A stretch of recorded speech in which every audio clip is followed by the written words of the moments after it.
Hello dear students, welcome to my channel VK Munnalal. आज मैं आपको translation from Hindi to English part 5 में use of articles a and the का प्रयोग discuss करने वाला हूं।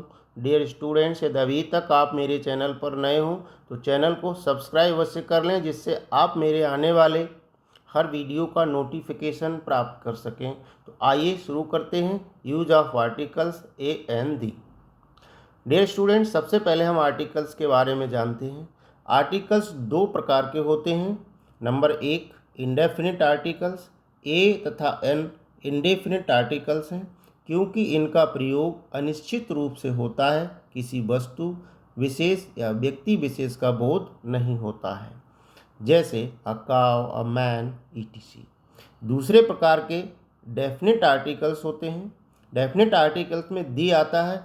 दी एक डेफिनिट आर्टिकल है। इससे निश्चित संज्ञा अर्थात किसी विशेष वस्तु या प्राणी का बोध होता है। अब पोजीशन ऑफ आर्टिकल्स, इनका प्रयोग हमें कहाँ करना होता है, किस स्थान पर हमें आर्टिकल को रखना होता है। तो आर्टिकल प्लस नाउन अर्थात नाउन से पहले आर्टिकल का प्रयोग होता है। उदाहरण के लिए, कुत्ता एक वफादार जानवर है। The dog is a faithful animal. Indefinite articles a an का प्रयोग। अब हम ए एन का प्रयोग समझते हैं। ए का प्रयोग उन सिंगुलर काउंटेबल नाउन्स के पहले किया जाता है जो कॉन्सोनेंट साउंड व्यंजन की ध्वनि का से ज्ञा तक से आरंभ होते हैं। ए का प्रयोग कहाँ करते हैं? उन शब्दों से पहले करते हैं जिनकी ध्वनि कॉन्सोनेंट साउंड होती है, व्यंजन की ध्वनि होती है, अर्थात हिंदी में का से ज्ञा तक उनका उच्चारण होता है। उनसे पहले हमको ए का प्रयोग करना होता है। उदाहरण है, यह एक गाय है, दिस इज अ काव। वह एक कुर्सी है, that is a chair. Second rule ये है कि वॉवेल लेटर से आरंभ होने पर भी जिन शब्दों का उच्चारण कॉन्सोनेंट व्यंजन की ध्वनि से हो तो उससे पहले ए का प्रयोग होता है। अगर कोई शब्द वॉवेल से आरंभ है परंतु उसका उच्चारण कॉन्सोनेंट है, व्यंजन की ध्वनि है, तो हम उससे पहले ए का प्रयोग करते हैं। गाय एक उपयोगी पशु है। द काव इज अ यूजफुल एनिमल। अब यूजफुल शब्द आरंभ तो यू से है लेकिन इसका उच्चारण बाई है, यहाँ पर बड़े यू की मात्रा यूजफुल, इसीलिए यहाँ ए का प्रयोग हुआ है। वह एक यूरोपियन है, he is a European. Same बात, वही बात इसमें भी है। अब हम एन का प्रयोग देखेंगे। एन का प्रयोग उन सिंगुलर काउंटेबल नाउन से पहले किया जाता है जिनका उच्चारण vowel sound A E I O U Hindi में आ से आह तक होता है। उदाहरण है, उसके पास एक हाथी है, ही हैज़ एन एलिफेंट। यह एक अंडा है, this is an egg. Rule number 2 में हमें ये देखना है कि कुछ शब्दों का आरंभ कॉन्सोनेंट से होता है परंतु उनका उच्चारण vowel sound A E I O U से हो तो उनके पहले एन का प्रयोग होता है। यह कहने का भाव ये है कि कोई अगर शब्द कॉन्सोनेंट से आरंभ है लेकिन उसका उच्चारण वॉवेल साउंड है, वॉवेल की ध्वनि है, तो उससे पहले भी यह ना आएगा। उदाहरण है, वह एक एमपी है। अब एमपी एम में यम है, ए से है, तो he is an MP, an का प्रयोग होगा। वह 1 घंटे से पढ़ रहा है, he has been reading for an hour. H से आरंभ है लेकिन एन आएगा क्योंकि इसका उच्चारण आर है। अब और दूसरा उदाहरण देख सकते हैं, जैसे राम एक ईमानदार आदमी है, Ram is an honest man. बहुत सारे ऐसे उदाहरण हैं जिन्हें हम देख सकते हैं। Common rules for indefinite articles a और एन। ए और एन के लिए सामान्य नियम क्या है? जब किसी नाउन शब्द का प्रथम बार परिचय कराने के लिए जबकि उसके विषय में पहले से कुछ न कहा गया हो तो हमें ए का प्रयोग करना होता है। जंगल में एक शेर था, वह बहुत कमज़ोर था। There was a lion in the forest, he was very weak. Second point है, किसी वर्ग या जाति का प्रतिनिधित्व करने के लिए चिड़िया उड़ सकती थी। अ वर्ड कैन फ्लाई, गणना का भाव व्यक्त करने के लिए। गांव में एक बूढ़ी महिला रहती थी। There lived an old woman in the village.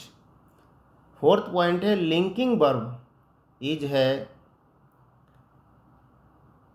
Are है, एम है, ईटीसी के बाद नाउन और नाउन फ्रेज के पहले आर्टिकल का प्रयोग करना होता है। वह डॉक्टर हो गया, he become a doctor. Fifth point है, जब समय व वजन का बोध हो। चीनी 50 रुपये किलो बिकती है, sugar sells at 50 rupees a kilo. अब देखेंगे डेफिनेट आर्टिकल द का प्रयोग। आर्टिकल द का प्रयोग निश्चित संख्या नाउन के लिए किया जाता है। ये किसी निश्चित संज्ञा, ये किसी निश्चित नाउन को बताता है। दी का प्रयोग निश्चित संज्ञा नाउन के लिए किया जाता है। नंबर 1, कॉमन नाउन से पहले जिसका उल्लेख पहले आ चुका हो। जैसे मैंने कल आपको एक पुस्तक दी थी, कृपया वह मुझे वापस दे दें। I gave you a book yesterday, please return the book to me. अब बुक इसका उल्लेख पहले किया गया है, तो इससे पहले हमने आर्टिकल दी का प्रयोग किया है। सेकेंड पॉइंट है, कॉमन नाउन से पहले जिसका बोलने वाला परिचित हो। कॉमन नाउन से पहले जिसका बोलने वाला परिचित हो। प्रधानाचार्य कार्यालय में है, the principal is in the office. Third point है, सुपरलेटिव डिग्री ऑफ एडजेक्टिव से पहले। एडजेक्टिव की सुपरलेटिव डिग्री से पहले आर्टिकल द का यूज होता है। तुलसीदास हिंदी के सबसे महान कवि हैं। Tulsidas is the greatest poet of Hindi. Fourth point है, कंपैरेटिव एडजेक्टिव से पहले यदि दोनों का चयन का भाव हो, यदि दोनों में चयन का भाव हो, सिलेक्शन का भाव हो। मोहन दोनों में बड़ा है, Mohan is the taller of the two. इसमें दोनों में चयन का भाव है, Mohan is the taller of the two. Fifth point है, ऐसे एडजेक्टिव से पहले जिनका प्रयोग नाउन की तरह प्लूरल सेंस में किया गया हो। अमीर गरीबों का उत्पीड़न करते हैं, the rich oppress the poor. इसका मतलब ये है कि अमीरों के द्वारा, ये भी बहुवचन में आएगा, अमीरों के द्वारा गरीबों का उत्पीड़न किया जाता है। तो ये जो अमीर शब्द है वो प्लूरल सेंस में है, इसीलिए यहाँ पर द आएगा, the rich oppress the poor. अमीर गरीबों का उत्पीड़न करते हैं। सिक्स पॉइंट है, सिंगुलर कॉमन नाउन से पहले जो संपूर्ण जाति का प्रतिनिधित्व करता हो। गाय एक उपयोगी पशु है, the cow is a useful animal. Seventh point है, ऐसे प्रॉपर नाउन से पहले जिनका प्रयोग कॉमन नाउन की तरह किया गया हो। ऐसे प्रॉपर नाउन से पहले जिनका प्रयोग कॉमन नाउन की तरह किया गया हो, जबकि प्रॉपर नाउन से पहले आर्टिकल नहीं आता है, परंतु अगर उनका प्रयोग कॉमन नाउन की तरह किया गया है तो उनसे पहले आर्टिकल आएगा। कालिदास भारत के शेक्सपियर हैं, Kalidas is the Shakespeare of India. 8 point है, नदियों, समुद्रों, महासागरों, खाड़ियों, मैदानों, पर्वतों, नहरों, रेगिस्तानों, द्वीप समूहों, जहाज़ों, वायुयानों, पवित्र पुस्तकों, समाचार पत्रों, प्रसिद्ध इमारतों, अपने ढंग की अद्वितीय वस्तुएं, सम्मानित पदों तथा मुख्य ऐतिहासिक घटनाओं आदि से पहले आर्टिकल द का प्रयोग किया जाता है। उदाहरण देखते हैं, गंगा बंगाल की खाड़ी में गिरती है, the Ganga falls in the bay of Bengal. Ramayana हिंदुओं की एक पवित्र पुस्तक है, the Ramayana is a holy book of Hindus. सूरज पूरब में निकलता है, the sun rises in the east. 9वां पॉइंट है, indefinite pronouns most, all, many, 10, 1/3, a large number, the majority के बाद प्रीपोजिशन ऑफ आया हो तो उसके बाद आर्टिकल द का प्रयोग करते हैं। मेरे विद्यालय के अधिकांश छात्र कठिन परिश्रमी हैं, most of the students of my school are hard working. अब हम देखेंगे ओमिशन ऑफ आर्टिकल्स। आर्टिकल्स का प्रयोग हमें कहाँ नहीं करना होता है, अर्थात कुछ नाउन से पहले आर्टिकल का प्रयोग नहीं करते हैं। जैसे कॉमन नाउन से पहले जब व्यापक अर्थ में हो, मनुष्य नाशवान है, man is mortar. Proper noun से पहले आर्टिकल नहीं आता है, वह आगरा में रहता है, he lives in Agra. Material noun से पहले सोना एक कीमती धातु है, gold is a precious metal.